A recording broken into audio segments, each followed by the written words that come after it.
Abra sua Bíblia em Colossenses. Nós temos estudado sistematicamente aí a carta de Paulo aos Colossenses. São apenas 4 capítulos. No capítulo 3, dos versículos 5 até o versículo de número 17. Nós estudamos aqui do versículo 1 a 4 da última vez.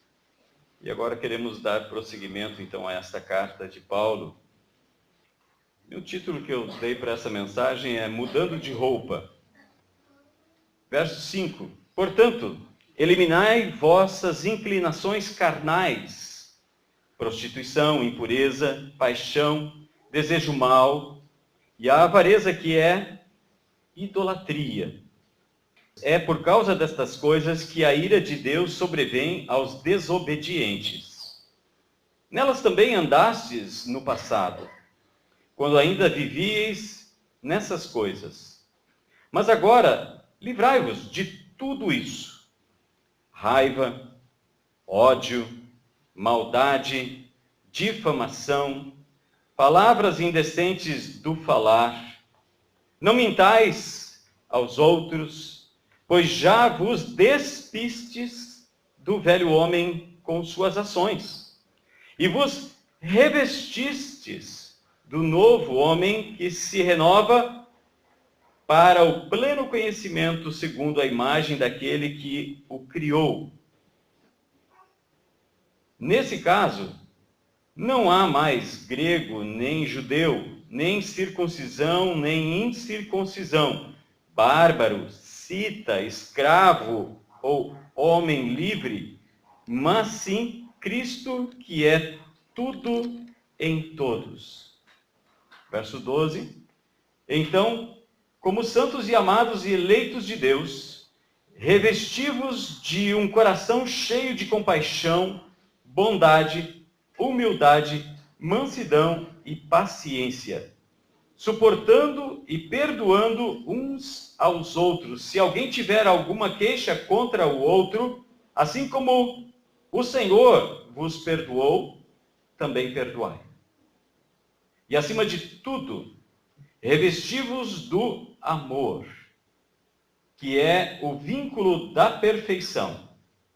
A paz de Cristo, para a qual também fostes chamados em um só corpo, domine em vossos corações e sede agradecidos. A palavra de Cristo habite ricamente em vós, em toda a sabedoria, ensinai e aconselhai uns aos outros com salmos, hinos e cânticos espirituais, louvando a Deus com gratidão no coração. E tudo quando fizerdes, quer por palavras, quer por ações, fazei em nome do Senhor Jesus, dando graças por Ele a Deus Pai. Vamos orar? Querido Pai, nós te agradecemos por essa palavra, porque não somente nós fomos alcançados pela palavra redentora de Jesus Cristo, mas também porque Jesus nos dá condições de nos tornarmos cada dia mais parecidos com Ele. Que teu Espírito Santo, que inspirou estas palavras através do apóstolo Paulo, que enviou esta carta a uma igreja, uma cidade que ele não conhecia, mas que eles foram fortalecidos por esta carta, revestidos da tua graça, e assim também puderam aguardar o dia da volta de Jesus. Assim também nós, hoje, não conhecemos Paulo pessoalmente, mas conhecemos as suas cartas. Que a tua palavra, Espírito Santo, registrada nas Escrituras, molde o nosso caráter, molde o nosso ser, para cada dia mais sermos parecidos com Cristo e amarmos e perdoarmos aqueles que não nos veem desta forma. Aqueles que nos ofendem, aqueles que nos magoam. Pai, nós vivemos em um mundo cercado por pessoas que ainda não conhecem o teu amor. E por isso, como cegos, eles caminham sem rumo, sem saber por onde pisam. E muitas vezes magoam, ferem os teus filhos, a tua igreja, teu povo. Ó Deus amado, que possamos perdoá-los assim como Jesus no alto da cruz disse: Pai, perdoa-lhes, não sabem o que fazem. Senhor, que nosso coração seja blindado contra toda e qualquer interferência do mal e que nós não sejamos contaminados pela semente do mal. Em nome de Jesus, que venceu o mal com somente a palavra do Senhor, que nós também sejamos vencedores em Cristo Jesus no uso da tua palavra, Senhor. Amém. Trocando de roupa. Todos nós, quando nascemos, nós trocamos de roupa com muito mais frequência. A criança, ela é submetida a uma troca, 2, 3, 4, 5 trocas, às vezes, no mesmo dia. Aí depois a gente vai crescendo e aí a esposa tem que brigar com a gente. Não, essa camisa já está andando sozinha. Não faz muito tempo que eu ouvi isso. Logo de manhã. E aí a gente se vê, de fato, necessitado de trocar de roupa. Mas que bom que tem gente carinhosa, cuidadosa, como a mãe ou como a esposa que cuida da gente. Só que o problema da vestimenta não é um problema dos nossos dias. É um problema que surgiu lá no Jardim do Éden. Em Romanos 3, verso 23, Paulo escreve à igreja em Roma. E no capítulo 2, Paulo diz que quando Jesus julgar os segredos dos homens, ele vai fazer esse julgamento a nós que não somos judeus, de acordo com o evangelho dele. Por isso, a carta de Paulo aos Romanos, ou as cartas, é conhecido como o evangelho do apóstolo Paulo. Ele mesmo se identifica isso. No capítulo 15 da primeira carta, ele diz que ele, apóstolo, nascido fora do tempo, recebeu a sua revelação, de acordo com Gálatas, do próprio Senhor Jesus, para nos transmitir. Nesse texto, Paulo diz: todos pecaram. No capítulo 11, verso 32 de Romanos, Paulo diz: Deus encerrou todos na desobediência. Talvez a palavra encerrar, na nossa linguagem portuguesa mais comum, ela não faz muito sentido. Quando a gente vai num país de fala espanhola, nós vemos a palavra cerrado ou fechado. Deus fechou todo mundo debaixo da desobediência.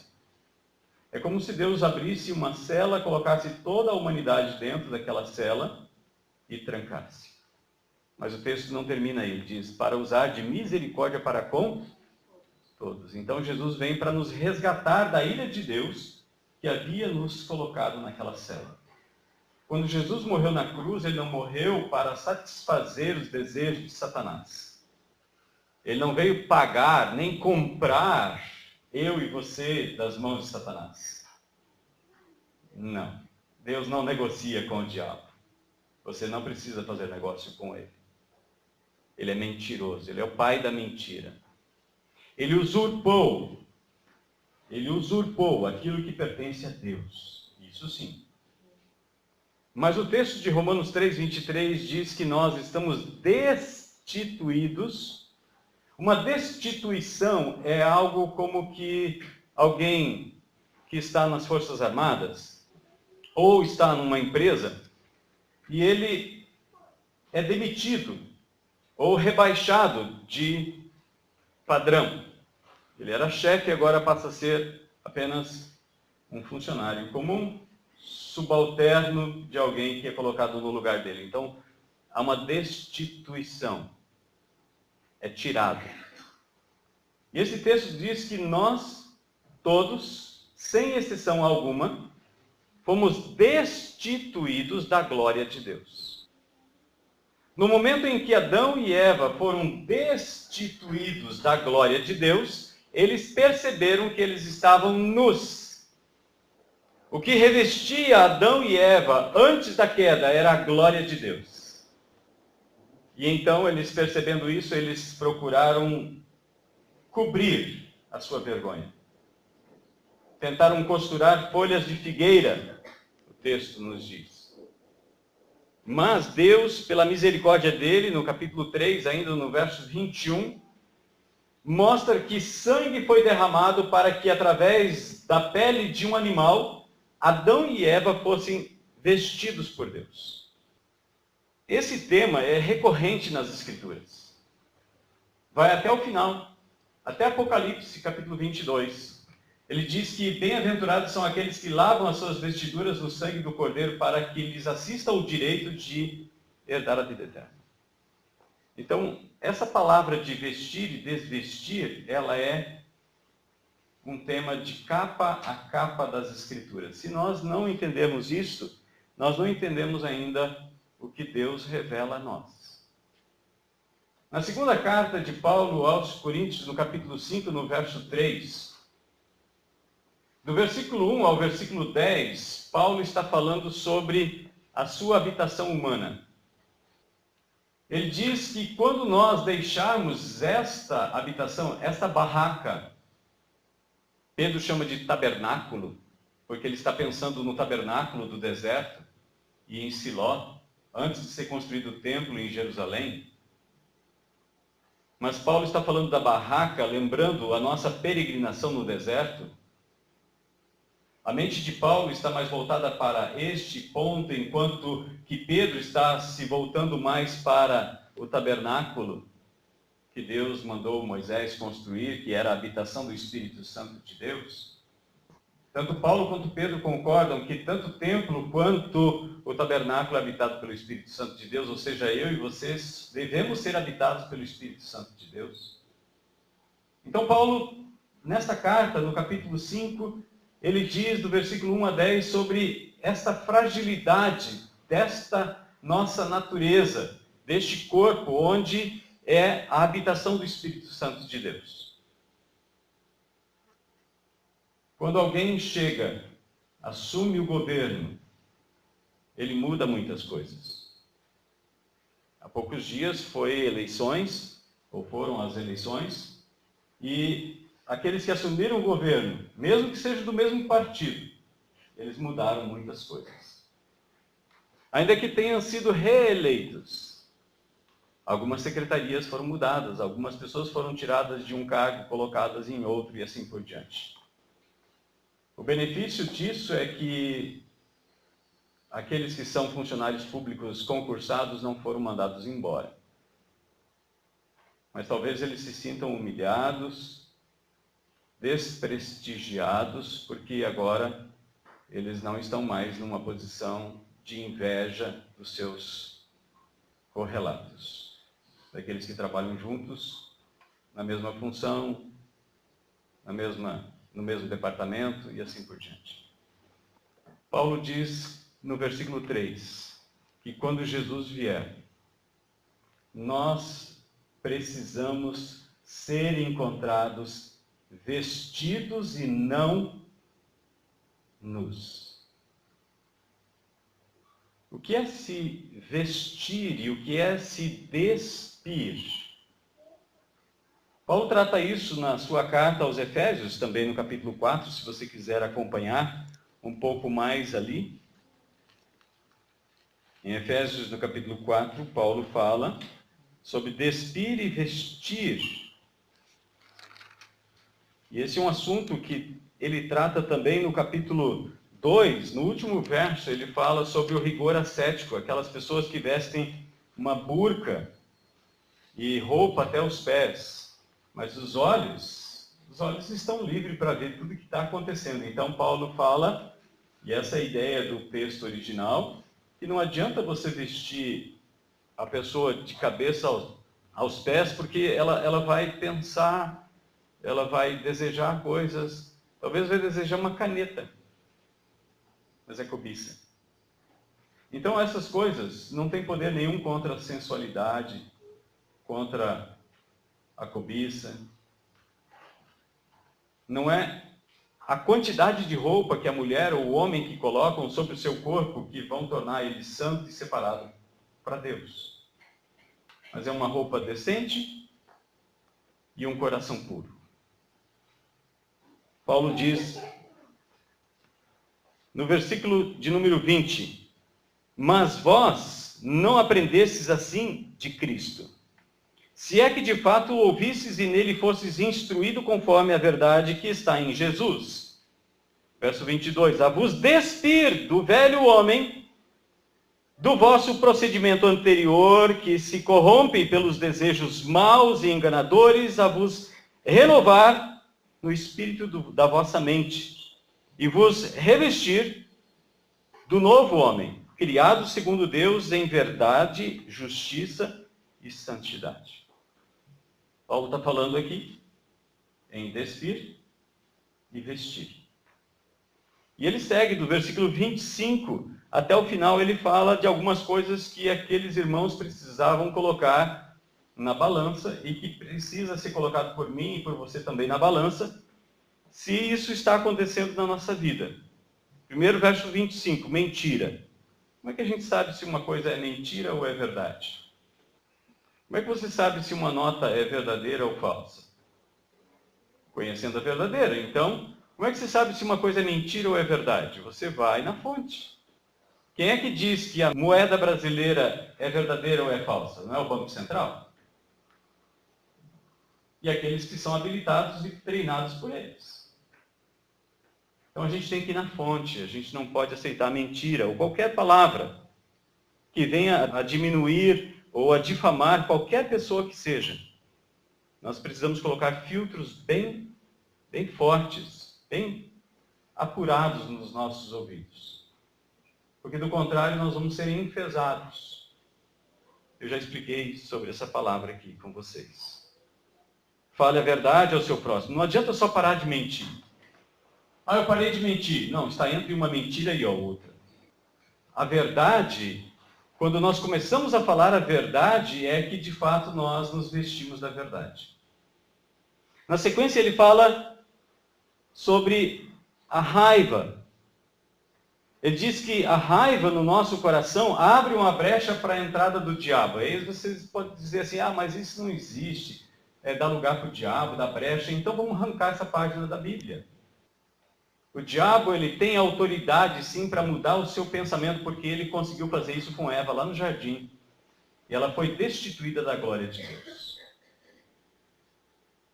E Paulo fala isso na sua carta aos Coríntios, na segunda carta, tanto no capítulo 2 quanto no capítulo 11. No capítulo 11 ele diz, assim como Eva foi enganada, eu receio que vocês acabem também sendo ludibriados e enganados. Na sequência ele fala sobre roubar. Não é só parar de roubar. Se eu apenas paro de roubar, eu estou entre um furto e outro.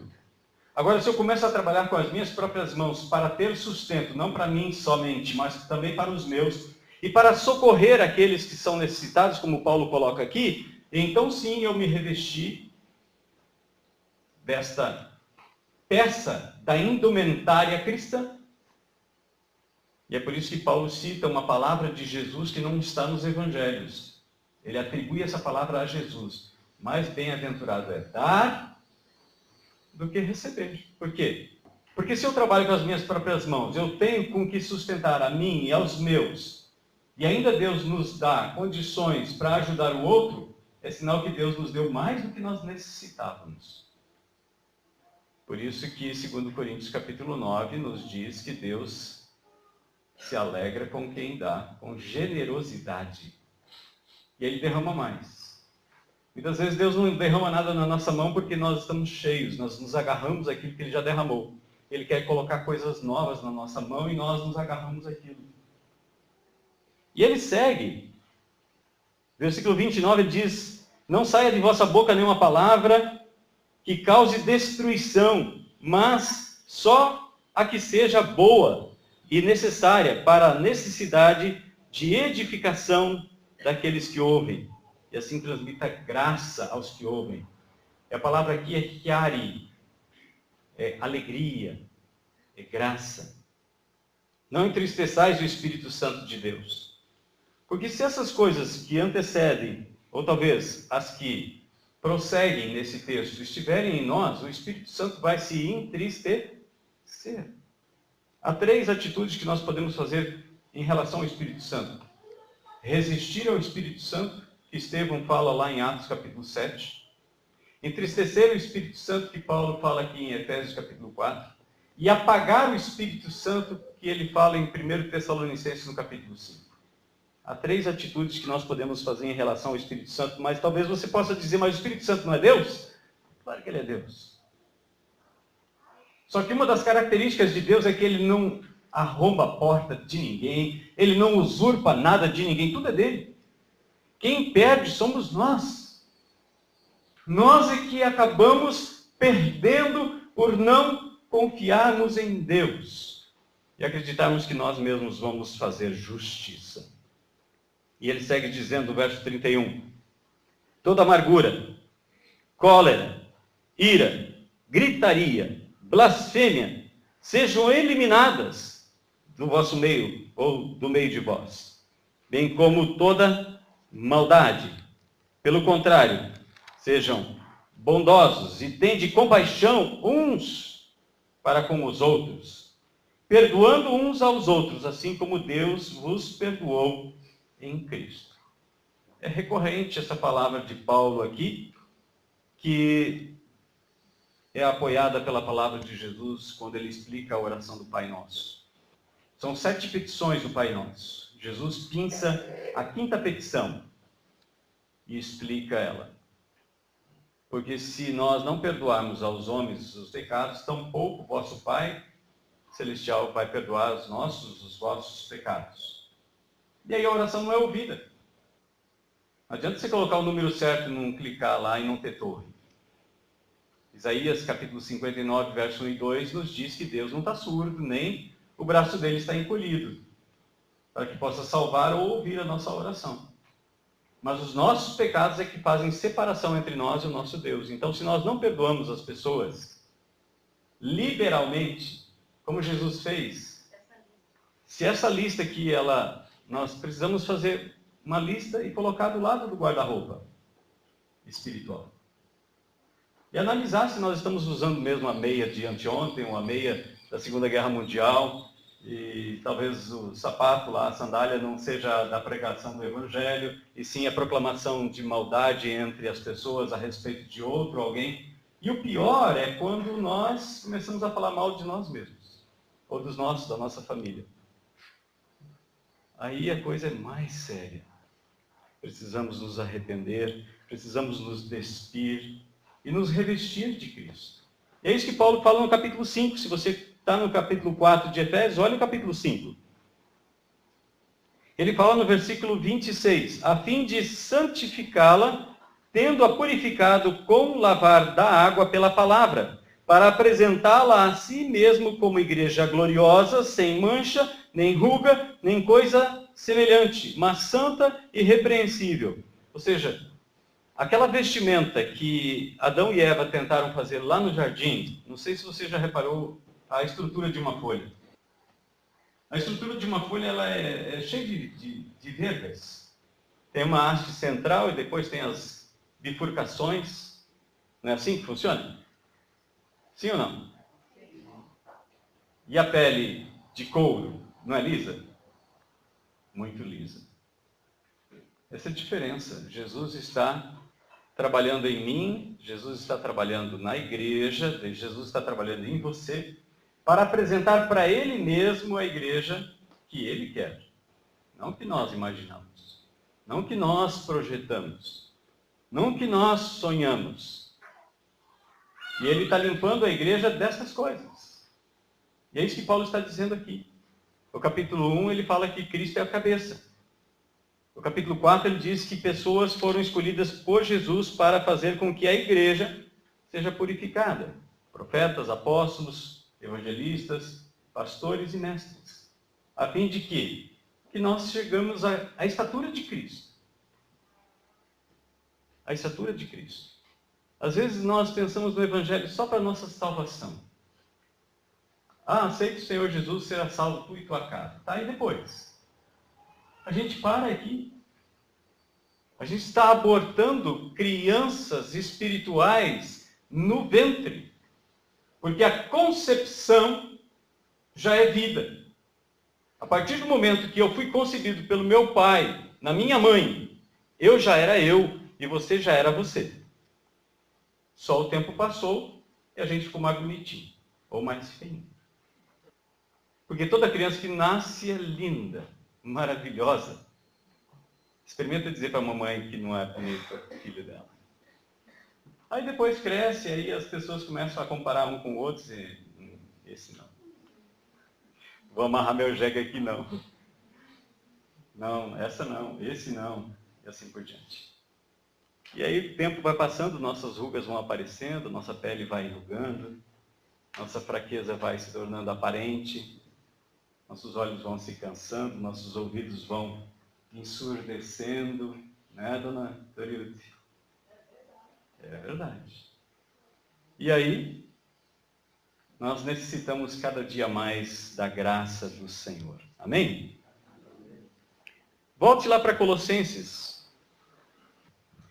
São 11 coisas que Paulo lista aqui, e eu não vou discorrer sobre cada uma delas, porque eu não quero me prolongar na meditação, você já entendeu o processo. Esse processo não foi inventado pelo pastor, nem pela igreja batista, pela igreja presbiteriana, qualquer igreja que seja. Esse é o processo criado por Jesus. A partir do versículo 5, ele fala de 5 coisas. No versículo 5 ele diz da imoralidade sexual, impureza, paixão, desejos maus e ganância. O versículo 8 ele fala sobre ira. E ainda ele segue mais 4 atitudes, ou vestimentas, ou peças do vestuário, da indumentária cristã, que nós devemos tirar de nós. Porque ele diz que todos nós estávamos nessa mesma condição. Todos nós estávamos nessa condição. Nós não podemos apontar o dedo para ninguém e dizer assim, aquele lá, eu não sou como aquele. Eu não era isso, eu não era aquilo.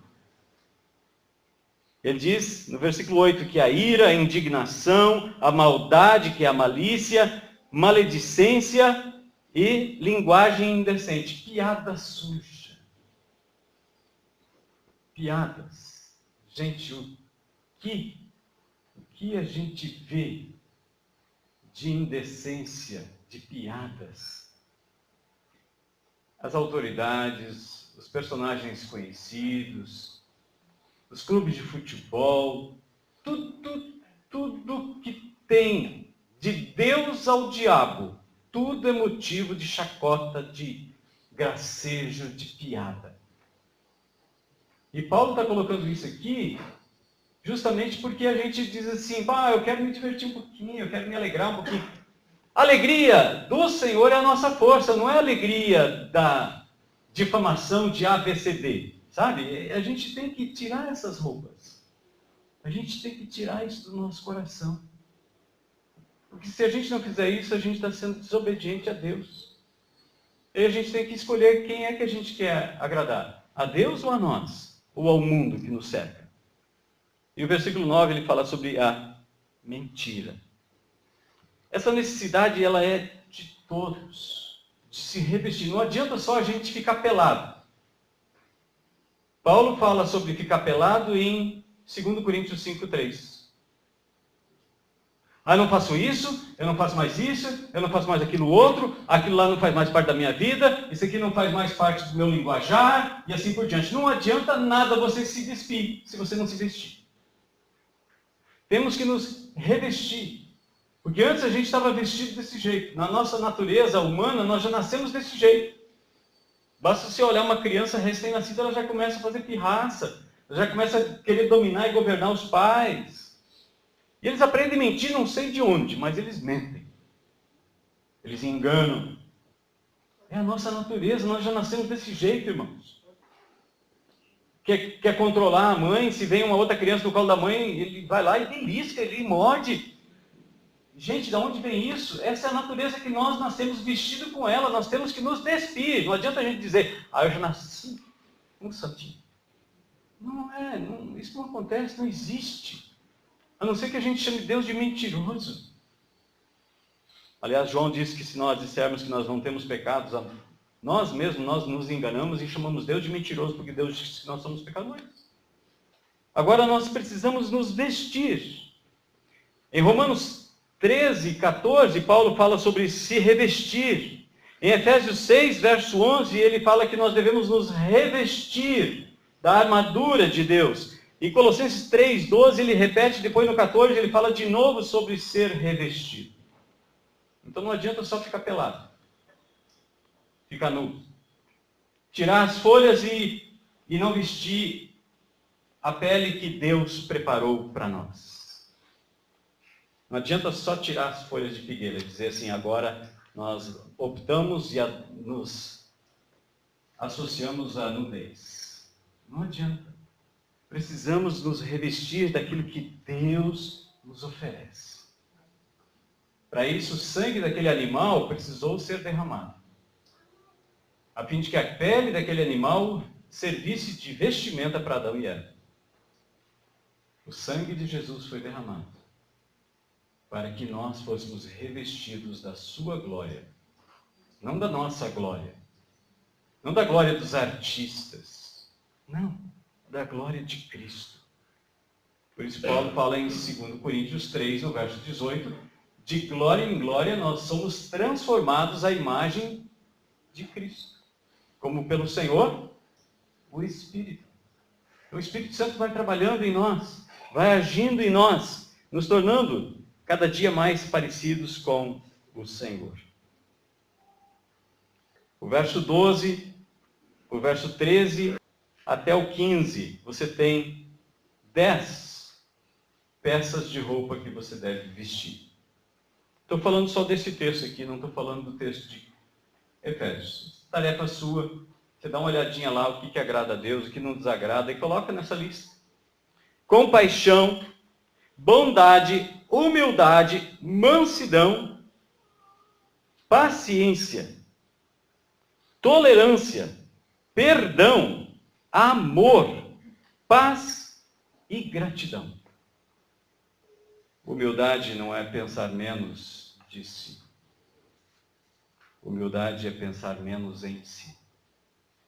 Agora nós precisamos fazer a manutenção desse guarda-roupa. E como é que a gente faz isso? Não é colocando anelina lá, aquelas naftalina, anelina, sei lá de onde eu tirei essa palavra. Mas a naftalina lá para evitar as traças, não resolve. A gente tem que usar essa roupa. Às vezes a gente pega a roupa assim que está guardada 6 meses lá no guarda-roupa, daqui uns dias vai começar a esfriar, e aí você pega assim, ela está com aquele cheirinho, né, de naftalina, então precisa deixar evaporar aquele cheiro e vestir de novo. Claro que é importante a gente preservar, mas não deve ser algo em tanto desuso na nossa vida. Essas são roupas que a gente deve vestir diariamente, toda manhã. Hebreus capítulo 12, versículo 14, Paulo diz que sem a santificação ninguém vai ver o Senhor. E Jesus, em Mateus capítulo 22, ele fala sobre um homem que chegou no céu, sentou-se nas bodas do Cordeiro, mas ele estava sem a vestimenta nupcial. E então o Senhor chegou para ele e disse, amigo, como você entrou aqui? Versículo 12. Versículo 13 diz que ele ficou calado. E Deus mandou atar ele de mãos e pés e ser jogado entre os ímpios.